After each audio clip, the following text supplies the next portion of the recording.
안녕하세요, 정준원장입니다. 자, 오늘은 진짜 빨리 된 과계교합 케이스인데, 이제 과계교합이라는 거는 위아래 치아가 너무 깊게 물리는 거예요. 깊게. 그러니까 원래는 앙 다물었을 때 위 치아가 아래 치아를 반 정도나 혹은 3분의 1 정도만 덮어야 되는데 완전히 덮어버리는 분들이 있어요. 이게 여러 가지 원인이 있을 수 있는데 위에 치아가 너무 나가 있는 그런 교합이거나 아니면 선천적으로 약간 이렇게 생긴 분들이 있거든요. 옆에서 봤을 때 원래 각도가 이렇게 돼야 된다면 각도가 이렇게 돼버린 분들이 있어요. 근데 이분은 딱 그런 케이스였는데 저희가 과계교합을 얘기할 때 저희끼리 어떻게 얘기하냐면 야, 그 과계교합은 100%다. 100%라 그러면은 아래 치아가 하나도 안 보이는 거예요. 그러면은 난이도가 훅 올라가요.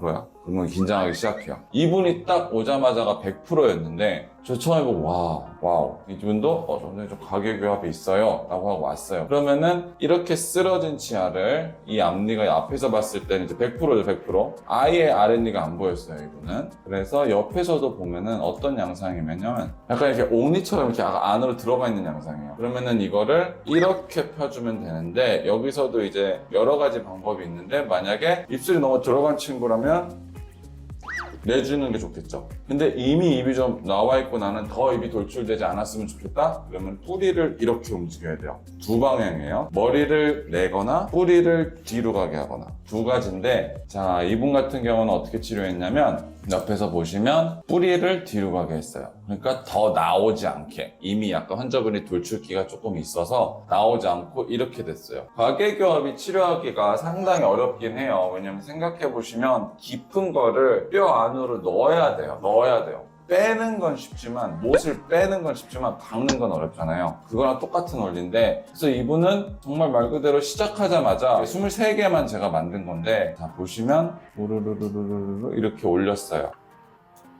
왜 이렇게 개방교합을 떠버리게 만들었어요? 힘을 120%를 준 거예요. 120%를 주고 저도 이 케이스를 했을 때 우리 이 환자분의 치아가 내 힘을 주면 얼마나 받아들이냐 솔직히 간 보는 거죠. 간 보는 걸로 케이스를 했는데 제가 이 카메라를 켠 이유는 깜짝 놀랐어요. 갑자기 6개월 만에 이래 갖고 왔어요. 치료가 다 됐어요. 지금 여기서 끝내야 되는데 뭐 미세하게 이제 맞추고 너무 그냥 6개월 만에 끝나면 이제 좀 그러니까 이제 이것저것 맞춘다고 제가 이제 두 번째 장치를 만들어 드리고 있는데 사실 이렇게 끝나도 100%의 과계교합을 브라켓 교정했을 때 내가 6개월 만에 이런 성과를 낼 수 있다? 절대 못해요. 그러면 뭐 제가 장담할게요. 왜냐면은 일단 철사 올라가는 데만 6개월 걸려요. 근데 인비절라인 자체로 6개월 만에 2결과를 냈다는 거는 이제 또 과계교합을 바라보는 제 시선도 완전 또 달라졌어요. 그러니까 이 환자 같은 경우는 이제 100%에서 50% 이상 거의 3분의 1이 보여요. 그러니까 과계교합을 치료할 때는 내 입이 나왔냐 안 나왔냐도 중요할 뿐더러 이렇게 간보기라는 먼저 해봐야 돼요. 이 환자는 이렇게 잘 됐지만 당연히 제 환자 중에 그렇게 안 되는 환자들도 있어요. 근데 그 환자들은 어떻게 해요? 이제 미니스크루라는 걸 힘을 빌려야 되는데 제가 가장 많이 질문 받는 게 하나가 나사 심어야 돼요.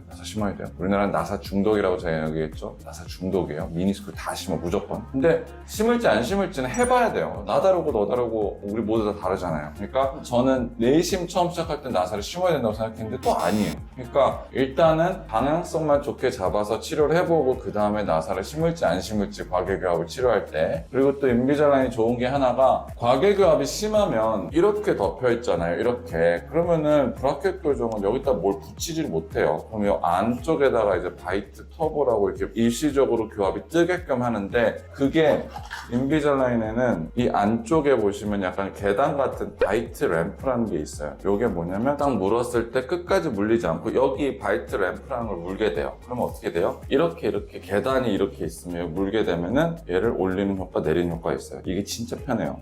브라켓 교정할 때는 막 달아놓으면 환자가 식으면 떨어지고 뽑아붙이고 환자가 사이 안 좋아지고 맨날 이러는데 인비절라인이 이렇게 내재되어 있기 때문에 치료하기는 훨씬 더 저는 편한 것 같아요. 물론 이 케이스가 모든 환자분들이 다 이렇게 되진 않아요. 근데 제가 말씀드리고 싶은 건 일단은 내 치아가 힘을 어떻게 받아들이냐를 해보는 세트를 해보는 게 중요하다. 과계교합 같은 경우는. 그 다음부터는 이제 치료 계획을 뭐 더 올리냐, 나사를 심냐 이렇게 가는 방향이 맞을 것 같아요. 처음부터 난 나사를 심는다? 물론 뭐 범위 스마일 심하고 그러면 그럴 수 있지만 일단은 과계교합은 내 치아를 간보는 게 중요하다. 오늘의 교훈이 될 것 같아요. 자, 오늘은 조금은 저도 럭키했고 환자도 럭키했던 케이스를 하나 보여드렸어요. 자, 오늘은 여기까지 하겠습니다.